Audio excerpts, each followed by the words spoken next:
नमस्कार दोस्तों, कैसे हैं आप लोग। रमेश सिंह की इकोनॉमिक्स की किताब शुरू हो चुकी है, पहली वीडियो अपलोड हो चुकी है। उस पहली वीडियो में मैंने आपको defining economics, micro and macro economy, what is economy, इन सब चीज़ों के बारे में बताया था। लगभग 40 मिनट की वीडियो है। फर्स्ट इंट्रोडक्टरी वीडियो थी, उसको जाकर देख लीजिए। इस पर्टिकुलर वीडियो में हम लोग बात करेंगे इकोनॉमिक सिस्टम्स के बारे में। इस इकोनॉमिक सिस्टम में मार्केट इकोनॉमी क्या होती है, नॉन मार्केट इकोनॉमी क्या होती है। नॉन मार्केट इकोनॉमी मतलब सोशलिज्म और आपका ये जो कम्युनिज्म का सिद्धांत आया था, ये किस प्रकार से काम करता था, कैसे ये रशिया में इन्वॉल्व हुआ और कैसे ये चाइना में इन्वॉल्व हुआ। और फाइनली मिक्स्ड इकोनॉमी। तो तीन ये जो इकोनॉमिक सिस्टम से, market economy, non market economy, mixed economy, इनके जो फाइन न्यूएंसेस थे, जो फाइन आप कह सकते हो डिफरेंसेस थे, वो यहाँ पे आपको जानने को मिलेंगे।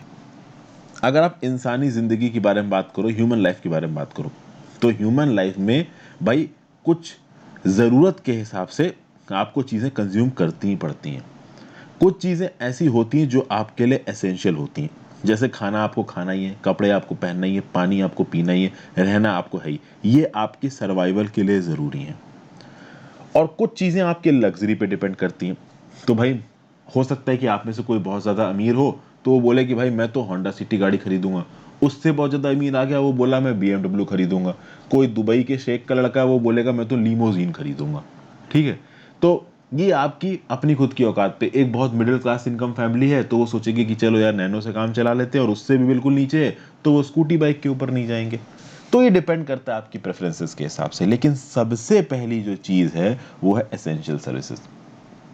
डेली मर्रा की ज़िंदगी जीने के लिए जो आपको बेसिक मिनिमम चीज़ों की ज़रूरत पड़ती है, उन चीज़ों को लोगों के लिए कैसे इकट्ठा किया जाए, इसके जवाब ढूंढने थे इकोनॉमिस्ट को। How to let people have these things was the first challenge for the humanity. कि भाई एक इंसान को बेसिक जिंदगी जीने के लिए जिन चीज़ों की भी ज़रूरत है, वो चीज़ें उसके लिए कैसे अवेलेबल करवाई जाएं, ये एक बड़ा चैलेंज था ह्यूमन काइंड के सामने, मैन काइंड के सामने। और बेसिकली इसमें दो फैसेट्स थे। पहला फैसेट क्या था? पहला फैसेट ये था कि these things need to be created. जो भी आपको चीज़ चाहिए, जैसे घर आपको चाहिए, खाना आपको चाहिए, ठीक है, कपड़े आपको चाहिए, तो इन सब चीज़ों को पहले तो क्रिएट करना पड़ेगा। और क्रिएट करने के बाद इनको लोगों तक पहुंचाना पड़ेगा उनकी ज़रूरत के हिसाब से। तो अगर किसी चीज़ को क्रिएट करना है तो उसके लिए प्रोडक्टिव एसेट्स में खर्चा करना पड़ेगा। तो अगर आपको क्लॉथ पहनने के लिए बनाना है तो पहले आपको गारमेंट फैक्ट्री लगानी पड़ेगी। वो गवर्नमेंट फैक्ट्री में यार्न, स्पिनिंग, वीविंग, इस प्रकार के जो भी इकोनॉमिक एक्टिविटीज़ है, उसमें जो भी इंफ्रास्ट्रक्चरल मशीन लग रही है, जो भी लेबर लग रहा है, जो भी लैंड लग रहा है, वो सब इनपुट डालना पड़ेगा, उसके लिए खर्चा करना पड़ेगा, इन्वेस्टमेंट लानी पड़ेगी। कौन इन्वेस्ट करेगा? Who will invest and why he will invest. क्योंकि प्रोडक्शन के लिए one needs to set up productive assets for which money needs to be spent. ये जो पैसा खर्च किया जाएगा, ये होता है इन्वेस्टमेंट। कौन इन्वेस्ट करेगा, क्यों इन्वेस्ट करेगा। अब जब बात आ गई कि कौन इन्वेस्ट करेगा, क्यों इन्वेस्ट करेगा, तब आए इकोनॉमिक सिस्टम्स। क्योंकि ये इकोनॉमिक सिस्टम्स हमको ये बताएंगे कि कौन इन्वेस्ट करेगा और क्यों इन्वेस्ट करेगा। और इसमें सबसे पहला इकोनॉमिक सिस्टम निकल के आता है मार्केट इकोनॉमी। बट उससे पहले थोड़ा सेल्फ प्रमोशन दोस्तों। वीडियो पे लाइक का बटन अब तक नहीं दबाया है, बिल्कुल दबा दीजिए। मेरी पहली वीडियो को रमेश सिंह की काफ़ी प्यार मिला है, 8-10 हज़ार व्यूज़ उसके हो चुके हैं। आगे आने वाले समय में डेफिनेटली उसके व्यूज़ थोड़े ज़्यादा ही होंगे। मैं पूरी मेहनत से आपके लिए वीडियोस बनाता हूँ, कोई शॉर्टकट्स लेके नहीं चलता हूँ। मेरे वीडियोस थोड़े लेट आते हैं, बट अब चिंता मत करो, प्रीलिम्स से पहले मैं इसको कंप्लीट करूँगा। ये मैं खुद को भी बताता रहता हूँ हर दिन, और आपको भी यहाँ पे बता रहा हूँ, तो आप इसके लिए बिल्कुल चिंता मत करिए। मेरे वीडियोस के हिसाब से अपना रिदम बना लें। मुझे अपनी नौकरी 1-1.5 महीने छुट्टी मार के भी कंप्लीट करनी पड़ी, तो भी मैं प्रीलिम्स से पहले आपके लिए आपका कोर्स कंप्लीट करूँगा, तो टेंशन मत लीजिएगा। जो लोग बाद में देख रहे हैं उनकी बात अलग है। ओके, तो वीडियो पे लाइक का बटन जरूर दबाएं। अगर चैनल को ज्वाइन कर सकते हैं तो बिल्कुल ज्वाइन करिए भाई। ज्वाइन करने से मुझे डेफिनेटली हेल्प मिलती है, थोड़ा एक पुश आता है। ओके, एनसीईआरटी 6 से 12 की किताबें बना रहा हूँ, कुछ बन गई हैं, आप जाके प्लेलिस्ट सेक्शन में देख सकते हैं। Spectrum modern history important part cover हो चुका है, लक्ष्मीकांत की पॉलिटी खत्म हो चुकी है, और सतीश चंद्रा मिडियल हिस्ट्री जल्दी शुरू हो जाएगी। तो ज्वाइन बटन दबा के आप हेल्प कर सकते हैं। इंस्टाग्राम पे फॉलो कर लीजिए, आपकी जेन्युइन डाउट्स को जवाब दूंगा जब भी मुझे मौका मिलेगा। टेलीग्राम ग्रुप ज्वाइन कर लीजिए, जो भी मैं लेक्चर्स बनाता हूँ करंट अफेयर्स की, उनकी पीडीएफ के लिए। ये जो रमेश सिंह की किताब है, इसको तो मैं आपको सजेस्ट करूंगा कि खरीद ही लो। अगर आपके पास हार्ड कॉपी नहीं है, थोड़ा कन्वीनियंट तरीके से पढ़ना चाहते हो, तो एक काम करो, अपने फ़ोन में किंडल की ऐप डाउनलोड कर लो और किंडल वर्जन खरीद लो। ये किताब तो बहुत जगहों से आपको मिल जाएगी। अब शुरुआत करते हैं मार्केट इकोनॉमी के बारे में। मार्केट इकोनॉमी आप कह सकते हो, it was the first economic system. ठीक है, सबसे पहला फॉर्मल इकोनॉमिक सिस्टम जो इस दुनिया में आया है वो आपका मार्केट इकोनॉमी है। इस मार्केट इकोनॉमी को प्रोपाउंड किया था एक स्कॉटिश फिलोसफर ने जिनका नाम था एडम स्मिथ। ठीक है, एडम स्मिथ का नाम आपने जरूर सुना होगा, जो भी इकोनॉमिक्स में बेसिक पढ़ता है उसने एडम स्मिथ का नाम सुना होगा। इसका एडम स्मिथ 1723 से लेकर 1790 के टाइम पीरियड में एक्टिव थे, स्कॉटिश फिलोसफर थे, और इन्होंने एक पब्लिकेशन पब्लिश किया था जिसका नाम था an inquiry into the nature and causes of the wealth of nations. 1776 में पब्लिकेशन आया था। अगर आपके पास रमेश सिंह की किताब है वहां पे हर चीज लिखी हुई है। और इस पब्लिकेशन में इन्होंने कुछ खास बातें कही। क्या बातें कही इन पब्लिकेशन में? इस पब्लिकेशन में सबसे पहली बात तो एडम स्मिथ ने यह बात कही कि भाई देखिए, जो भी इकोनॉमिक एक्टिविटीज हमारे चारों तरफ हो रही है, कोई इंडिविजुअल कर रहा है या कोई फर्म कर रहा है, वो इकोनॉमिक एक्टिविटी वो अपने सेल्फ इंटरेस्ट में कर रहे हैं। तो कल की डेट में मान लीजिए कि मैंने एक गारमेंट की फैक्ट्री खोली और मैं शर्टें बनाने लगा। मुझे फॉरेन के जो बड़े बड़े ब्रांड्स हैं, ज़ारा वगैरह, इनसे ऑर्डर आ रहे हैं, तो मुझे शर्टें बनानी है। तो मैंने एक कंपनी खोली, गारमेंट फैक्ट्री खोली, उससे मैं शर्ट बना रहा हूँ। उसको मैंने लोगों को हायर कर रहा हूँ, मैंने मशीनें वगैरह लगा रखी हैं और मैं चीज़ें एक्सपोर्ट कर रहा हूँ। तो एडम स्मिथ साहब का क्या बोलना है? एडम स्मिथ साहब का ये बोलना है कि मैं ये काम इसलिए कर रहा हूँ क्योंकि मेरा सेल्फ इंटरेस्ट इन्वॉल्व है, उसमें प्रॉफिट बनेगा, उस पैसे को कमाने के लिए मैं ये काम कर रहा हूँ। तो जो भी इंडिविजुअल्स, जो भी फर्म्स कोई इकोनॉमिक एक्टिविटी करते हैं, कोई भी गुड्स और सर्विसेज पैदा करते हैं, तो ऐसा करने में उनका सेल्फ इंटरेस्ट इन्वॉल्व है। वो कोई धर्म बांट नहीं कर रहे हैं, वो किसी में फ्री में पैसा नहीं बांट रहे हैं। उनको पता है कि वो ये चीज करेंगे तो इससे उनको प्रॉफिट हो सकता है, इसलिए वो चीज कर रहे हैं। और इस चीज को करने से हुआ क्या? उसने भाई मशीन खरीदी, उस मशीन को बनाने के लिए कोई एक और फैक्ट्री होगी, वहां पे एम्प्लॉयर्स को सैलरी मिली होगी। उसने अपनी गारमेंट फैक्ट्री में वीविंग के लिए, बटन स्टिचिंग के लिए और बहुत अलग अलग चीजों के लिए, यान सीने के लिए लोगों को हायर किया, उनको नौकरियां मिली, तो उसके सोसाइटल बेनिफिट्स भी तो है। तो मैंने अगर एक एक्शन करके एक फैक्ट्री खोली, उस फैक्ट्री को बहुत सारे और कंसीक्वेंसेस हैं, भले ही वो अनइंटेंडेड कंसीक्वेंसेस है। मैंने वो फैक्ट्री अपने फायदे के लिए खोली है, लेकिन उस मेरे फायदे में भी कुछ और लोगों को नौकरियां मिल रही हैं, कुछ और इकोनॉमिक एक्टिविटी बढ़ रही है, जिससे अनइंटेंडेड बेनिफिट्स जा रहे हैं इकोनॉमी में। तो मैं उस एक्शन को कर अपने सेल्फ इंटरेस्ट में रहा हूं, बट उसकी वजह से अनइंटेंडेड एक्शंस जा रहे हैं सोसाइटी में जो सबके काम के ही हैं। तो एडम स्मिथ साहब का यही बोलना है कि भाई मार्केट इकोनॉमी में एक इनविजिबल हैंड होता है, जिसको आप एनिमल स्पिरिट भी बोलते हो एडम स्मिथ साहब की भाषा में। मतलब कि ये जो सवाल था कि भाई जिस इन्वेस्टमेंट की जरूरत है, कौन सर्विसेज को प्रोड्यूस करेगा। तो जैसे कि शुरुआत में क्वेश्चन था ना कि एक इंसान की बेसिक रिक्वायरमेंट है कपड़े पहनना, ये कपड़ा प्रोड्यूस कौन करेगा और क्यों करेगा? तो मैं इस कपड़े को गारमेंट फैक्ट्री लगा के प्रोड्यूस कर रहा हूं। क्यों? क्योंकि मुझे पता है जब मैं कपड़ा बेचूंगा मुझे पैसा मिलेगा।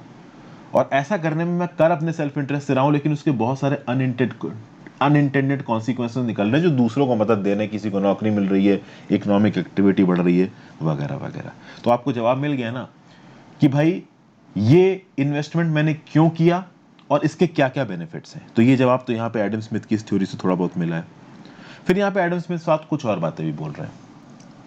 इनका ये बोलना है कि मैं मार्केट इकोनॉमी में अगर आपको ज़्यादा प्रोडक्टिविटी चाहिए, अगर आपको ज़्यादा प्रॉस्पेरिटी चाहिए, तो अगर आप डिवीजन ऑफ लेबर कर देते हो तो चीज़ें अच्छी होंगी। डिवीजन ऑफ लेबर क्या होता है कि आप स्पेशलाइजेशन ऑफ लेबर करो। जैसे कि मैंने गारमेंट फैक्ट्री खोली, तो गारमेंट फैक्ट्री मुझे स्पेशलाइजेशन ऑफ लेबर करना पड़ेगा। तो अगर मैं सूती कपड़े की, कॉटन के कपड़े की अगर शर्ट बनवा रहा हूं, तो पहले कॉटन के फाइबर से यान बना के उसको कपड़े में कन्वर्ट करना, ये एक अलग काम है। फिर भाई जो कपड़ा हमारे पास आया, उस कपड़े को सिल के शर्ट में कन्वर्ट करना, ये अलग काम है। उस शर्ट का कॉलर बनाना, ये एक अलग काम है। उस शर्ट में बटन सीना, ये अलग काम है। उस शर्ट को प्रेस करके फोल्ड करके पन्नियों में पैक करना, ये अलग काम है। और इन कामों के लिए आप सेग्रीगेट कर दो, अलग अलग कामों में अलग अलग लेबर को डिप्लॉय करो, और वो लेबर अपने अपने काम में मास्टर होगा। तो भाई टेलरशिप में जो मास्टर जी होते हैं वो कपड़े को सिलते हैं। तो क्या मास्टर जी वो आपका ये वाला काम कर सकते हैं जो यान को कपड़े में बदलने वाला काम होता है? नहीं कर सकते हैं, ऑब्वियस सी बात है। ठीक है ना? तो यहां पे स्पेशलाइजेशन हो रहा है लेबर का।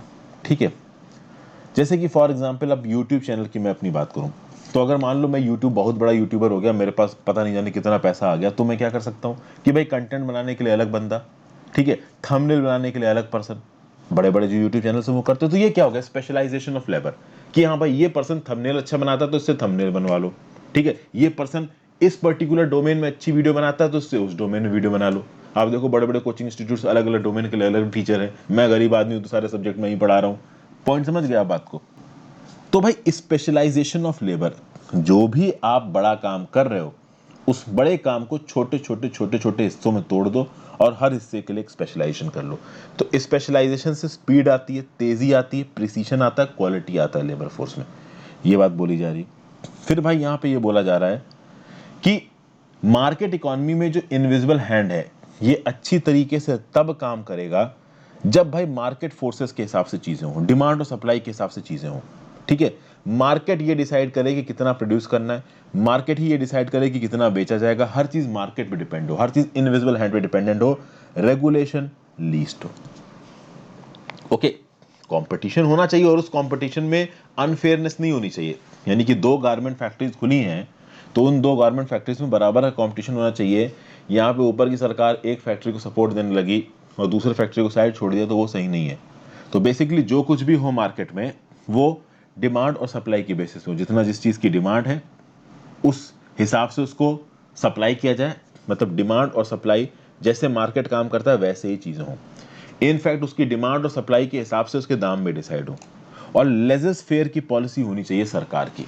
अब आप बोलोगे कि भाई ये लेजस फेयर की पॉलिसी क्या होती है सरकार की? यहाँ पे लिखा हुआ है फ्री मार्केट लेजस फेयर की पॉलिसी।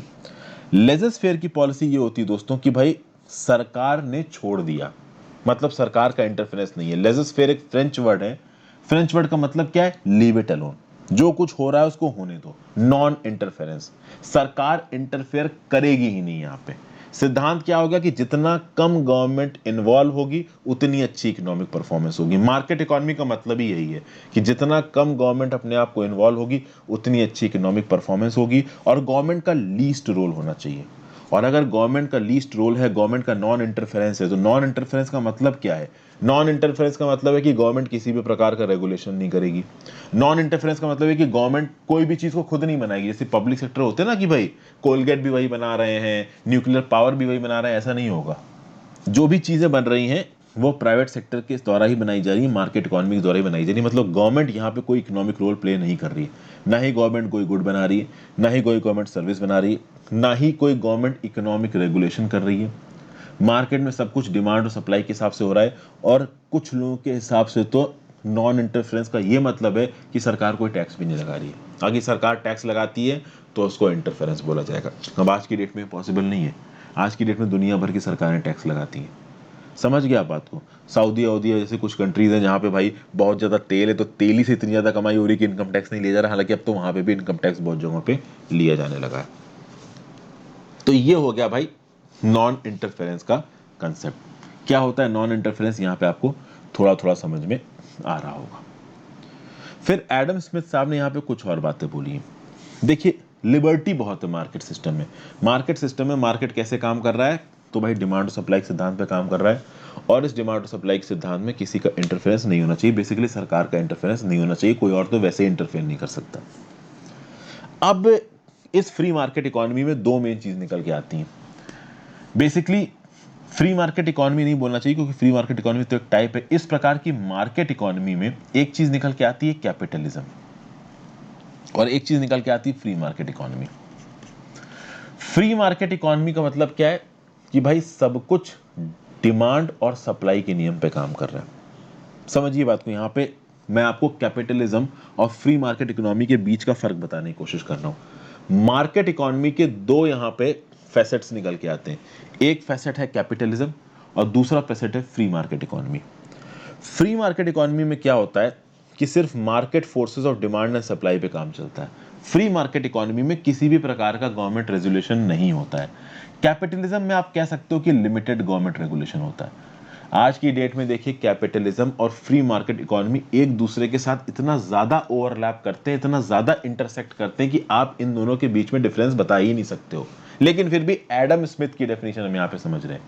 एडम स्मिथ की डेफिनेशन ये बोलती है कि फ्री मार्केट इकोनॉमी में कोई गवर्नमेंटल इंटरफेरेंस नहीं होगा। कैपिटलिज्म में थोड़ा गवर्नमेंटल इंटरफेरेंस हो सकता है, रेगुलेशन हो सकता है, पहली चीज। दूसरा, फ्री मार्केट इकोनॉमी में सब कुछ डिमांड और सप्लाई के नियम पे काम होगा, परफेक्ट कंपटीशन होगा। लेकिन कैपिटलिज्म में परफेक्ट कंपटीशन नहीं हो सकता। क्यों? क्योंकि कैपिटलिज्म में वेल्थ क्रिएशन पे ध्यान दिया जाता है। अब आप बोलोगे कि क्या सर फ्री मार्केट इकोनॉमी में वेल्थ क्रिएशन पे ध्यान नहीं दिया जाता? बिल्कुल दिया जाता है। अरे भाई, फ्री मार्केट इकोनॉमी में सब धंधा कर रहे हैं, तो पैसा कमाने के लिए तो धंधा कर रहे हैं। बट समझिए, कैपिटलिज्म के सिस्टम में जब वेल्थ पे आप ध्यान दोगे तो कुछ ऐसे इंडिविजुअल्स निकल के आएंगे जो कि बहुत ज़्यादा अमीर हो जाएंगे, बहुत ज़्यादा ताकतवर हो जाएंगे। उनके पास जो ओनरशिप है ना प्रोडक्टिव एसेट्स की, वो बहुत ज़्यादा हो जाएगी। और जब उनके पास एक लिमिट से ज़्यादा ओनरशिप हो जाएगी तो वो मोनोपोली लेके आ सकते हैं मार्केट में। समझ गया बात को? फॉर एग्जाम्पल, अब मान लीजिए कि ऑनलाइन स्पेस में केवल फेसबुक है, सोशल मीडिया में मान लीजिए फेसबुक और ट्विटर भी नहीं है, फेसबुक और इंस्टाग्राम, इंस्टाग्राम फेसबुक का ही है, फेसबुक डोमिनेट कर सकता है। तो अब फेसबुक मार्केट को किस प्रकार से मोनोपोलाइज कर सकता है, किस प्रकार से केवल अपनी चला सकता है, किस प्रकार से केवल जो न्यूज़ फेसबुक सर्कुलेट करना चाहेगा वही सर्कुलेट होगी, आप उसके नुकसान समझ सकते हो। तो कैपिटलिज्म में कुछ पर्टिकुलर इंडिविजुअल्स और कंपनीज के पास इतने ज्यादा प्रोडक्टिव एसेट्स की ओनरशिप आ जाती, इतने ज्यादा पैसे की ओनरशिप आ जाती कि वो मोनोपोली कर देते हैं। और जब मार्केट में मोनोपोली हो गई तो वो फ्री मार्केट इकोनॉमी नहीं है। मोनोपोली में प्रॉपर कंपटीशन नहीं होता है, फ्री मार्केट इकोनॉमी में प्रॉपर कंपटीशन होता है। तो ये फर्क बताया एडम स्मिथ ने इन दोनों फिलॉसफीज में। कैपिटलिज्म में लिमिटेड गवर्नमेंट रेगुलेशन हो सकता है, फ्री मार्केट इकोनॉमी में कोई गवर्नमेंटल रेगुलेशन नहीं होगा। फ्री मार्केट इकोनॉमी में सब कुछ डिमांड एंड सप्लाई पे चलता है, कैपिटलिज्म में सब कुछ डिमांड एंड सप्लाई पे नहीं चल सकता, क्योंकि कुछ लोग इतने ज़्यादा ताकतवर हो गए हैं कि वो मोनोपोली को स्थापित करने की कोशिश करेंगे। और जो मोनोपोली स्थापित होगी तब कहीं ना कहीं वो डिमांड और सप्लाई को आर्टिफिशियली एडजस्ट या अफेक्ट करने की कोशिश करेंगे। हालांकि आज की डेट में पता है आपको दोस्तों कि जो भी इकोनॉमीज हमारे सामने है उसमें कुछ हद तक कैपिटलिज्म और कुछ हद तक फ्री मार्केट इकोनॉमी होती है। कैपिटलिज्म की बात करो तो भाई हर देश में कुछ ना कुछ ऐसे कॉरपोरेट ग्रुप्स हैं जो कि बहुत ज़्यादा स्ट्रांग है, ठीक है ना। उनके सामने छोटे मोटे कॉरपोरेट्स का टिक पाना मुश्किल होता है। फॉर एग्जांपल, इंडिया में आप अंबानी ग्रुप की बात कर लीजिए, आप अडानी ग्रुप की बात कर लीजिए, ये ग्रुप्स बहुत ज़्यादा पावरफुल अपने फील्ड्स में और इनको कंपटीशन दे पाना मुश्किल है। एट द सेम टाइम हमारे देश में फ्री मार्केट इकोनॉमी भी है, जहाँ पे भाई डिमांड सप्लाई के हिसाब से चीज़ें हो रही, गवर्नमेंट रेगुलेशन भी है। तो बेसिकली आप कह सकते हो कि प्योर मार्केट इकोनॉमी तो नहीं है। प्योर मार्केट इकोनॉमी में जो कैपिटलिज्म है और फ्री मार्केट इकोनॉमी है, इसके फीचर्स हैं, बट कुछ और फीचर्स भी हैं। वो और फीचर्स क्या हैं उनको हम लोग थोड़ी देर में देखने की कोशिश करते हैं। इस प्रकार का जो इकोनॉमिक सिस्टम था कैपिटलिज्म वाला, फ्री मार्केट इकोनॉमी वाला, वो सबसे पहले यूएसए में ट्राई किया गया 1777 में। यूएसए से कैपिटलिज्म यूरोप में फैल गया, नॉर्दर्न अमेरिका, वेस्टर्न यूरोप, इन जगहों पे फैलता चला गया। अगर आप बात करोगे फर्स्ट वर्ल्ड वॉर के आफ्टरमाथ में, देखिए यूरोप तो पूरा तबाह हो चुका था। एक कंट्री थी जो कि इकोनॉमिकली साउंड थी और वो थी यूएसए। यूएसए में लोगों ने खूब पैसा कमाया, हाई प्रॉस्पेरिटी थी, लेकिन यूएसए की हालत खराब हो गई कब? जब ग्रेट डिप्रेशन आया 1929 का। 1929 के समय पे यूएसए की हालत किस हद तक खराब हुई थी ग्रेट डिप्रेशन में, ये मैंने आपको एनसीईआरटीज में समझा रखा है, अगर आपने मेरी एनसीईआरटी की सीरीज देखी है तो। 1929 तक आते आते इस ग्रेट डिप्रेशन ने इकोनॉमीज को तोड़ दिया, ठीक है। जब 1929 का ग्रेट डिप्रेशन आया तब इन इकोनॉमीज को और इनके इकोनॉमिस्ट को ये समझ में आया कि भाई कहीं ना कहीं कुछ हद तक तो इस इकोनॉमिक सिस्टम में प्रॉब्लम है, क्योंकि इन कंट्रीज में कुछ बहुत बड़े बड़े कॉर्पोरेट्स थे, कुछ बड़े बड़े ट्रांसनेशनल कंपनीज थी, मल्टीनेशनल कंपनीज थी, लेकिन इन देशों में गरीब भी बहुत ज़्यादा थे। तो बहुत सारे लोग अमीर भी थे, बहुत गरीब भी थे। इस प्रकार के मार्केट इकोनॉमी वाले सिस्टम में टैक्सेस बहुत कम लगाए जाते थे, जो भी टैक्सेस लगाए जाते थे बहुत कम होते थे। प्लस अगर आप बात करो तो भले ही ये जो मार्केट इकोनॉमी वाला सिस्टम था इसमें चीज़ें अच्छी थी, बट कमियां थी। कमियां क्या थी कि भाई यहाँ पे आपने सब कुछ मार्केट पे छोड़ दिया। अब जब आपने सब कुछ मार्केट पे छोड़ दिया तो जो इंडिविजुअल्स टैलेंटेड हैं, जो इंडिविजुअल्स एक एलीट लॉट को बिलोंग करते हैं और कहीं ना कहीं उनके अंदर दिमाग है, उनके अंदर इनोवेशन करने की काबिलियत है, बिजनेस करने की काबिलियत है, वो तो ऊपर उठ गए, ओके। लेकिन कहीं ना कहीं कुछ ऐसे लोग यहाँ पे इग्नोर हो गए। कौन से लोग इग्नोर हो गए? वो लोग जो बिल्कुल गरीब हैं, वो लोग जिनकी परचेजिंग पावर पैरिटी बहुत कम है, उनके पास परचेजिंग पावर ना के बराबर है। और चूंकि इस प्रकार के फ्री मार्केट इकोनॉमी सिस्टम में टैक्सेस भी सरकार बहुत कम लगाती थी, तो गरीबों के लिए कुछ अलग से सरकार कर पाए इसके लिए सरकार के पास पैसे नहीं थे। कहते ना कि जो वेलफेयर स्टेट वाला जो आइडियल था वो यहाँ पे प्रॉपरली डेवलप नहीं हुआ था। और इकोनॉमिक इनइक्वालिटी बहुत थी सोसाइटी में। अगर आप 1920s के यूएस को देखोगे ना, तो उस समय पे डेफिनेटली यूएस इकोनॉमिकली प्रोग्रेस कर रहा था और यूरोप के कंपैरिजन में यूएस बहुत आगे था। बट प्रॉब्लम ये थी कि यूएस में एक बहुत बड़ा गरीब तबका भी था जो कि कभी उस लेवल की खुशियां और प्रॉस्पेरिटी नहीं सोच सकता था जो वहां के अमीर लोग महसूस कर रहे थे। समझ गया आप बात को? अगर आपको अमेरिका की या उस समय पे इंग्लैंड की अमीरी देखनी है तो कभी एक सीरीज है पीकी ब्लाइंडर्स करके, नेटफ्लिक्स में देखिएगा। जो लोग अमीर थे वो बिल्कुल ही अमीर थे, जो लोग गरीब थे वो बिल्कुल ही गरीब थे। कुछ मेजर्स लिए गए थे उस समय पे डेवलप्ड नेशंस में, जैसे प्रोग्रेसिव टैक्सेशन लगाया, तो सरकार ने बोला कि भाई जो ज्यादा कमाएगा वो ज्यादा टैक्स देगा। लेकिन इस प्रकार के भी जो मेजर्स थे वो चीजों को ठीक नहीं कर पाए। तो कहीं ना कहीं मार्केट इकोनॉमी के फ्लॉज जब ग्रेट डिप्रेशन में सामने निकल के आए, तो कहीं ना कहीं इकोनॉमिस्ट को ये समझ में आया कि भाई हमें कुछ तो करना पड़ेगा इन चीज़ों को सॉल्व करने के लिए। और इसका एक अल्टरनेटिव दिया जॉन मेनर्ड केन्स ने। जॉन मेनर्ड केन्स 1883 से 1949 के टाइम पीरियड में एक्टिव थे। मैं आपको कहानी की फॉर्म में बता रहा हूँ, आई होप आप किताब आपके सामने। 1883 से 1949 के टाइम पीरियड में जॉन मेनर्ड केन्स एक्टिव थे। जॉन मेनर्ड केन्स ने कंसेप्ट दिया मैक्रो इकोनॉमिक्स का, और ये कंसेप्ट मैक्रो इकोनॉमिक्स का दिया उन्होंने अपने एक पब्लिकेशन में। 1936 में उनका पब्लिकेशन छपा था जिसका टाइटल था the general theory of employment, interest and money.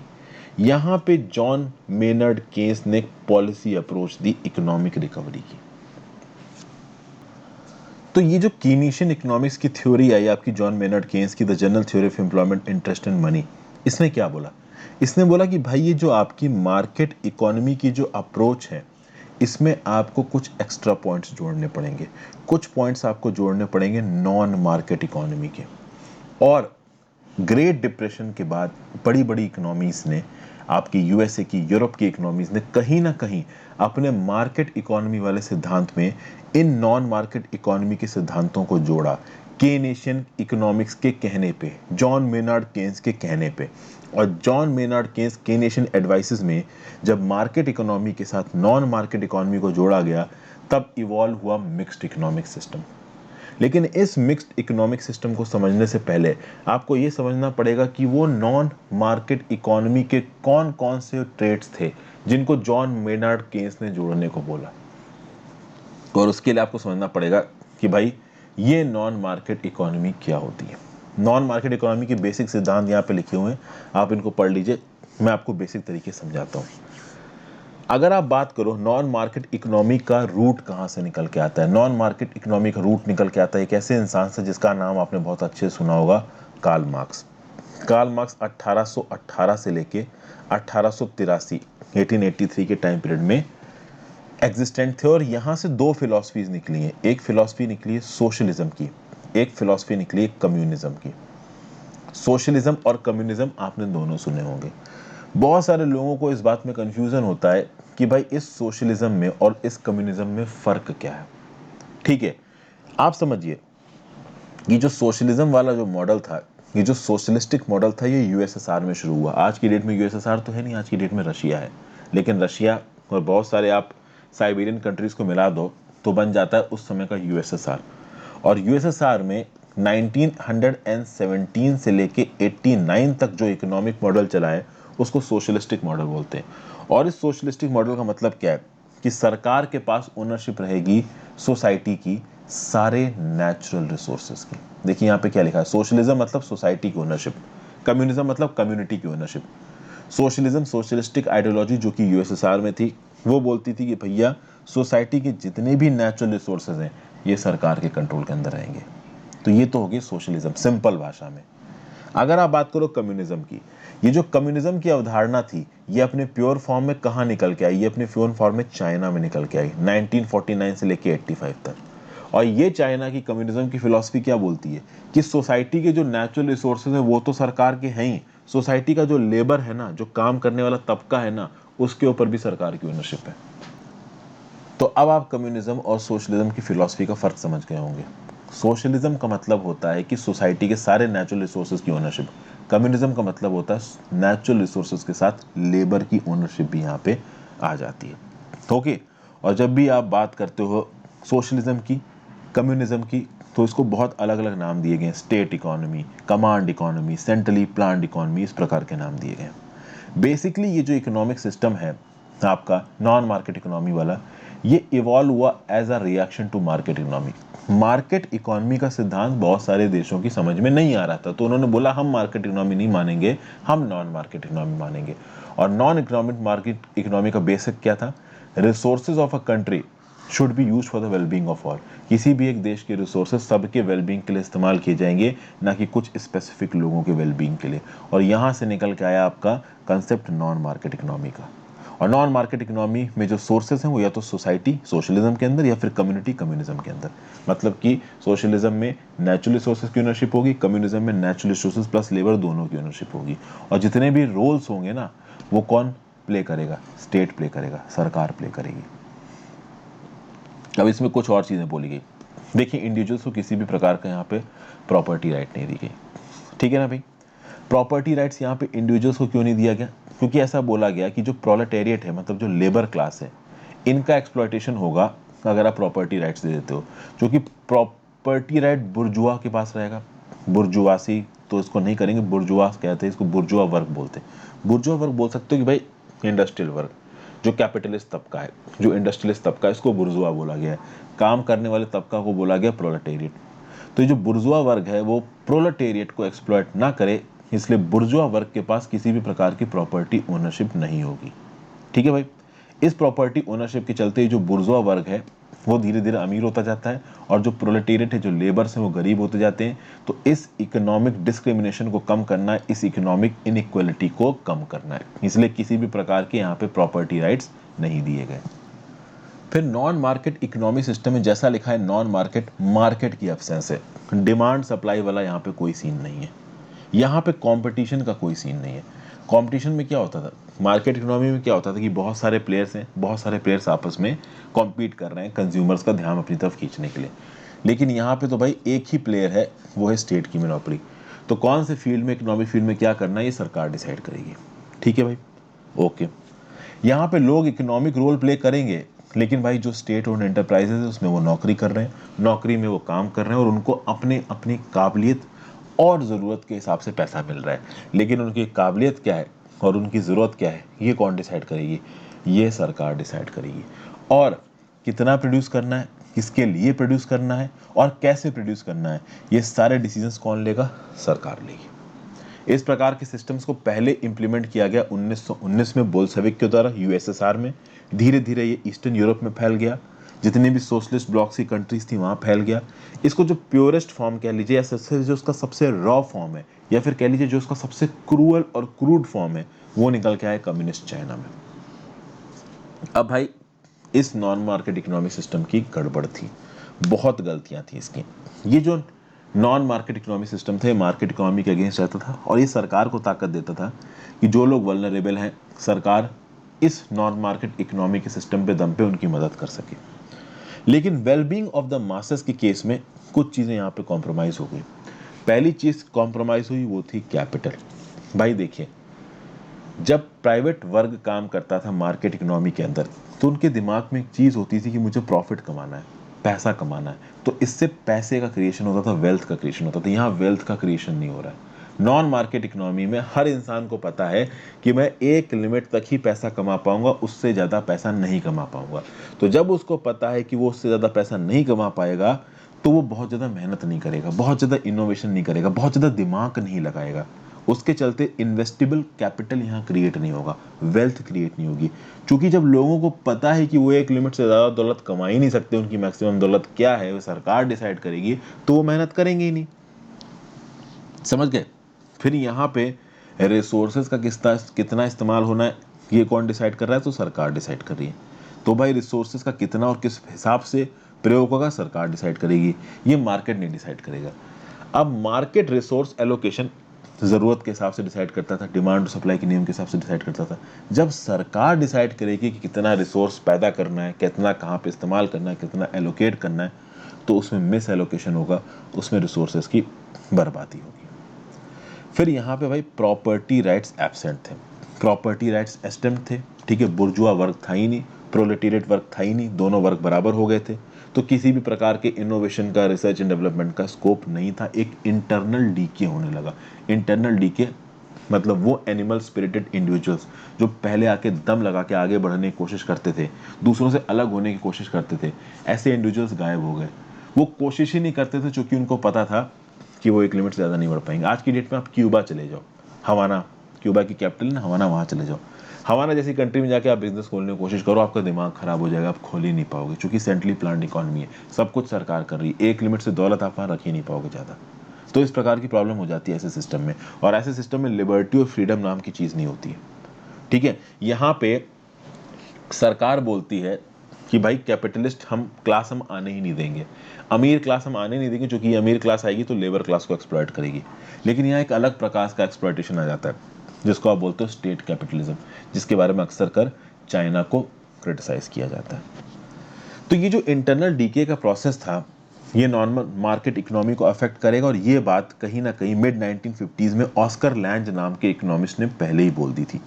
Oscar Lange नाम के इकोनॉमिस्ट ने, जो कि 1904 से 1965 के टाइम पीरियड में एक्टिव थे, इन्होंने 1955 के लगभग पे ये बोला था कि वो कंट्रीज जैसे रशिया, चाइना जैसी कंट्रीज जहाँ पे स्टेट इकोनॉमी है, इनको मार्केट इकोनॉमी के अच्छे फीचर्स को भी अपनी इकोनॉमी में इंक्लूड करना चाहिए। लेकिन जैसे ऑस्कर लैंज ने ये बात बोली, यूएसएसआर और चाइना जैसी कंट्रीज ने तुरंत इनकी बातों को रिजेक्ट कर दिया और बोल दिया कि नहीं भाई, हमारा इकोनॉमिक सिस्टम बहुत अच्छा है, तुम्हारे राय की हमको जरूरत नहीं है। बाद में यही यूएसएसआर 1990 में और यही चाइना लगभग 1980 या 1975 के लगभग मार्केट इकोनॉमी के प्रिंसिपल्स को अडॉप्ट करेगा। करना ही पड़ेगा, आप रह ही नहीं सकते उसके बिना। आप देखो, जो पहले का यूएसएसआर था, उसने लेट 1980s में दो सिद्धांत लेके आए, पेरेस्ट्रॉयका और ग्लासनोस्ट। पेरेस्ट्रॉयका को बोला जाता है रीस्ट्रक्चरिंग, ग्लासनोस्ट को बोला जाता है ओपननेस। ये मैं कभी और समझाऊंगा आपको। और यूएसएसआर भी कहीं ना कहीं लेट 1980s में यानी 1990 के लगभग मिक्स्ड इकोनॉमी के सिद्धांतों में घुसने लगा। ठीक है, ये मिक्स्ड इकोनॉमी के सिद्धांत जितनी भी और सोशलिस्ट इकोनॉमी थी यूरोप की और दुनिया भर की, वो भी इसको अपनाने लगी। चाइना ने मिड 1980s में, इनफैक्ट चाइना तो 1976 के लगभग से ही कहीं ना कहीं थोड़ी बहुत मार्केट इकोनॉमी को अपने अंदर लेके आने लगा था, क्योंकि 1976 में ही जो चाइना के एलीट सर्कल्स थे, जो चाइना के लीडर्स थे, उनके बीच में बातचीत चल रही थी कि भाई वो जो भी काम कर रहे हैं अपनी इकोनॉमी में, उनके इंटेंडेड रिजल्ट्स नहीं आ रहे। तो 1976 के लगभग से वो इनफॉर्मल, और 1980 तक आते आते उन्होंने ओपन डोर पॉलिसी अनाउंस कर दी, जिसमें साफ साफ अपनी स्टेट कंट्रोल्ड इकोनॉमी में मार्केट इकोनॉमी के ट्रेड्स वो मिलाने लगे।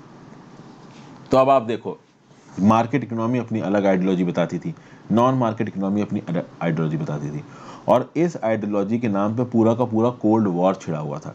आपको पता है यूएसए और यूएसएसआर एक दूसरे के अगेंस्ट क्यों थे? क्योंकि इनकी आइडियोलॉजी अलग थी। USA capitalism, free market economic सिद्धांत को मांगता था, और यूएसएसआर सोशलिज्म को मानता था। अब यहाँ पे आइडियोलॉजी के नाम पे जंग खत्म होनी शुरू हो रही थी, क्योंकि कहीं ना कहीं मार्केट इकोनॉमी को तो 1903 में ही 30 में ही समझ में आ गया था। मतलब यूएस को तो ग्रेट डिप्रेशन जब आया था 1929 में, तो 1930 में इनको समझ में आ गया था कि भाई नॉन मार्केट इकोनॉमी के कुछ सिद्धांतों को हमें अपने यहाँ लेना पड़ेगा, सोशलिज्म और कम्युनिज्म के कुछ सिद्धांतों को हमें अपने यहाँ लेना पड़ेगा। At the same time 1980s आते आते यूएसएसआर और चाइना को भी ये पता चला कि भाई जो हमारा नॉन मार्केट इकोनॉमी वाला प्रिंसिपल है, सोशलिज्म का जो प्रिंसिपल है यूएसएसआर में और कम्युनिज्म का जो प्रिंसिपल है चाइना में, ये भाई क्रूड फॉर्म में नहीं चल पाएगा, हमें मार्केट इकोनॉमी के प्रिंसिपल्स को अडॉप्ट करना पड़ेगा। तो दोनों लोगों को दूसरे प्रिंसिपल्स की जरूरत पड़ी, ये बात क्लियर हो गई। अब हम एंट्री मारते हैं कहाँ पे? अब हम एंट्री मारते हैं मिक्स्ड इकोनॉमी में। क्या है mixed economy? Mixed economy is variously defined as an economic system blending elements of a market economy with elements of a planned economy, free markets with state intervention, private enterprise with public enterprise। मतलब यहाँ पे एक proper mix है, और इस proper mix को पहली country जिसने ऑफिशियली अनाउंस किया 1944-45 में, वो थी फ्रांस। और धीरे धीरे आने वाले समय में आप देखोगे कि ये सिस्टम स्ट्रांग ही होता चला जाएगा। ठीक है भाई, एज सिंपल एज दैट। आगे आप बात करो तो आने वाले समय में वर्ल्ड बैंक ने भी इस प्रिंसिपल को कहीं ना कहीं अपना सपोर्ट दिया। वर्ल्ड बैंक ने बोला कि देखिए, मार्केट इकोनॉमी को क्रूड फॉर्म में चलने दोगे तो काम नहीं बन पाएगा, गरीब पिछड़ जाएंगे। तो स्टेट का इंटरवेंशन लिमिटेड प्रकार से होना चाहिए, लेकिन ये स्टेट का इंटरवेंशन कैसे होगा, इसके कोई यूनिवर्सल सेट नॉर्म नहीं हो सकते। यानी फ्रांस में स्टेट का इंटरवेंशन, सरकार का इंटरवेंशन अलग तरीके से हो सकता है, चाइना में अलग तरीके से, यूएसए में अलग तरीके से, इंडिया में अलग, पाकिस्तान में अलग, बांग्लादेश में अलग, भूटान में अलग। समझ गया बात को? मतलब कि सरकार किस हद तक और कैसे इंटरफेयर कर रही है, ये इंटरफेयर करने का जो पैमाने हैं, जो पैरामीटर्स हैं, वो कंटेक्चुअली चेंज होंगे। वो country by country, geography by geography, economy by economy, demography by demography vary करेंगे। ये बात बोली वर्ल्ड बैंक ने। फिर वर्ल्ड बैंक ने बोला कि भाई पूरी तरीके से मार्केट इकोनॉमी, उसमें भी कमी है, पूरी तरीके से नॉन मार्केट इकोनॉमी, उसमें भी कमी है। तो कहीं ना कहीं एक मिक्स्ड इकोनॉमिक सिस्टम की जरूरत है। ये बात पता चल गई थी दुनिया भर के लोगों को। और मिक्स्ड इकोनॉमिक सिस्टम की सबसे खास बात क्या थी कि भाई यहाँ पे जो प्राइवेट सेक्टर है वो भी काम करेगा, और प्राइवेट सेक्टर के जो स्टेट है यानी जो गवर्नमेंट है वो भी काम करेगी। ठीक है भाई, प्राइवेट सेक्टर बेसिकली उन इलाकों में डोमिनेंटली काम करेगा जहां पे इनविजिबल हैंड, एनिमल स्पिरिट का कंसेप्ट काम कर रहा है। एडम स्मिथ का, एडम स्मिथ का कंसेप्ट था ना कि भाई जो भी प्राइवेट सेक्टर में एंटरप्राइज खोल रहा है वो अपने सेल्फ इंटरेस्ट से एंटरप्राइज खोल रहा है और उसके अनइंटेंडेड बेनिफिट्स हो रहे हैं। तो ये प्राइवेट सेक्टर करेगा यहाँ पे। तो प्राइवेट सेक्टर आइडेंटिफाई करेगा कि इकोनॉमी में कौन कौन सी चीज़ों की ज़रूरत है और उन चीज़ों के हिसाब से वो चीज़ों को सप्लाई करेगा। लोग अपनी इनकम के हिसाब से उसको खरीदेंगे और इससे सबका फ़ायदा होगा। जो उस कंपनी को चला रहा है उसका फ़ायदा तो होगा ही होगा। ठीक है भाई, ऑब्वियस सी बात है, प्राइवेट सेक्टर यहाँ पे उन सेक्टर्स में बहुत ज़्यादा इन्वॉल्व होंगे जहाँ पे प्रॉफिट एलिमेंट इन्वॉल्व है। लेकिन अब आप समझिए, यहाँ पे ऐसा नहीं है कि प्रॉफिट एलिमेंट वाले केसेस में सरकारी एंटरप्राइज काम नहीं कर सकते। तो कल की डेट में टूरिज्म के सेक्टर में केवल प्राइवेट सेक्टर इन्वॉल्व जरूरी नहीं है, आईआरसीटीसी भी आ सकता है, एक सरकारी कंपनी भी आ सकती है। टूरिज्म सेक्टर में केवल मेक माई ट्रिप जैसी कंपनीज काम करें ये जरूरी नहीं है, सरकारी कंपनीज भी इन्वॉल्व हो सकती हैं। उसी प्रकार से कुछ पब्लिक गुड्स होते हैं, कुछ ऐसे पब्लिक गुड्स होते हैं जिसमें प्रॉफिटेबिलिटी का एलिमेंट इन्वॉल्व नहीं होता है। फॉर एग्जाम्पल, एक पार्क बनाना। अब एक पार्क हर इंसान के लिए जाना फ्री होता है। ज़्यादातर पार्क्स आप देखोगे बड़े बड़े शहरों में जो होते हैं उनको वहाँ की म्यूनिसिपैलिटी मैनेज करती है। अब ऑब्वियस सी बात है, आप हर पार्क में एंट्री फीस तो हो नहीं सकती। ज़्यादातर पार्क्स में एंट्री फ्री होती है, आप आराम से जाओ, टहलो वहलो, आपके पास कुत्ता है तो टहलाओ, खुद टहलो, दौड़ो भागो, वापस आ जाओ। इन पार्क्स को सरकारें मेंटेन करती हैं। प्राइवेट सेक्टर इनको कभी मेंटेन नहीं करेगा, क्योंकि प्राइवेट सेक्टर को इन पार्क से कोई फ़ायदा नहीं होने वाला। तो ये एक पब्लिक गुड है। समझ गया बात को? हालांकि ज़रूरी नहीं कि हर पब्लिक गुड को उसके सरकारी करेगी, प्राइवेट सेक्टर भी इन्वॉल्व हो सकता है। For example, railways. रेलवेज बहुत लंबे समय तक एक सरकारी एंटरप्राइज रहा है, लेकिन रिसेंटली हमने देखा है कि रेलवेज में प्राइवेट सेक्टर भी इन्वॉल्व हो रहा है। कहीं ना कहीं सरकार इस बात को इंश्योर कर रही है कि रेलवेज में प्राइवेट सेक्टर भी घुसे। तो ये एक ऐसा एग्जाम्पल है जहाँ पे बहुत लंबे समय से सिर्फ सरकार रेलवे को चला रही थी, लेकिन अब प्राइवेट सेक्टर भी कहीं ना कहीं से एंट्री मारने की कोशिश कर रहा है।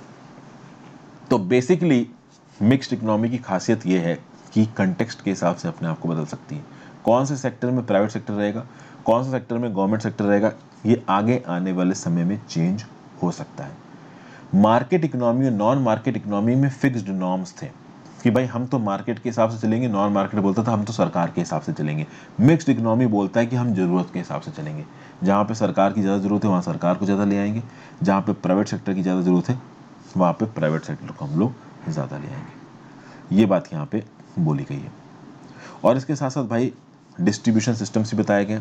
जिस प्रकार से 3 इकोनॉमिक सिस्टम्स है उस प्रकार से तीनों डिस्ट्रीब्यूशन सिस्टम्स भी हैं। जो कैपिटलिस्ट इकोनॉमिक सिस्टम था, यहाँ पे जो गुड्स और सर्विसेज थी इनको लोगों के बीच में डिस्ट्रीब्यूट किया जाता था on the basis of market. जो स्टेट इकोनॉमिक सिस्टम था, नॉन मार्केट इकोनॉमिक सिस्टम, वहाँ पे गुड्स और सर्विसेज को लोगों के बीच में डिस्ट्रीब्यूट किया जाता था with the help of state. यानी कि सरकार इस बात को इंश्योर करती थी कि कैसे लोगों के पास चीज़ें पहुँचेंगी। ठीक है, फॉर एग्जाम्पल मार्केट में वीट प्रोड्यूस हुआ, मार्केट में पहुंचा, 20 रुपये प्रति केजी का मिल रहा है तो आपको मार्केट प्राइस पे उसको खरीदना है। किसी भी दुकान पे चाहिए 20 रुपये दीजिए, खरीद लीजिए। स्टेट इकोनॉमी में वीट को उगाने में कितना भी पैसा खत्म हो रहा हो इससे कोई फर्क नहीं पड़ता। अगर सरकार ने डिसाइड कर दिया कि भाई वीट 7 रुपये प्रति केजी पे बिकेगा तो आप किसी भी दुकान पे जाओ और 7 रुपये प्रति केजी पे वो वीट खरीद लो। हो सकता है सरकार यहाँ पे ये भी बता दे कि आप वीट केवल इन पर्टिकुलर दुकानों से जाके खरीद सकते हो, बाकी कहीं जगह बिक रहा है तो वो इलीगल है। तो ये एक डिलीवरी मैकेनिज्म हो गया। तो मार्केट इकोनॉमी में डिलीवरी मैकेनिज्म अलग है, स्टेट इकोनॉमी में डिलीवरी मैकेनिज्म अलग है, और मिक्स्ड इकोनॉमी में दोनों का मिक्सचर है। मिक्स्ड इकोनॉमी में प्राइवेट सेक्टर भी रोल में आ जाता है और कहीं ना कहीं आपका गवर्नमेंट सेक्टर भी रोल में आ जाता है, तो हर चीज़ मिक्स में होने लगती है। समझ गए भाई? तो ये मिक्स्ड इकोनॉमी का कंसेप्ट था। आई होप आपको चीज़ें समझ में आई हो। नेक्स्ट वीडियो में हम लोग वॉशिंगटन कंसेंसस के बारे में बात करेंगे दोस्तों, बीजिंग कंसेंसस के बारे में बात करेंगे, सैंटियागो कंसेंसस के बारे में बात करेंगे, और उसके सब्सिक्वेंट वीडियोस में हम लोग शुरुआत करेंगे नेशनल इनकम के कंसेप्ट को समझना। Thank you for watching this video friends. अपने व्यू पॉइंट नीचे कमेंट बॉक्स में जरूर दीजिएगा। मैं कोशिश करूंगा कि और स्पीड से आपके लिए वीडियोस लेके आओ इकोनॉमी की। Have a great day, goodbye. Video को लाइक और शेयर किए बिना मत जाना।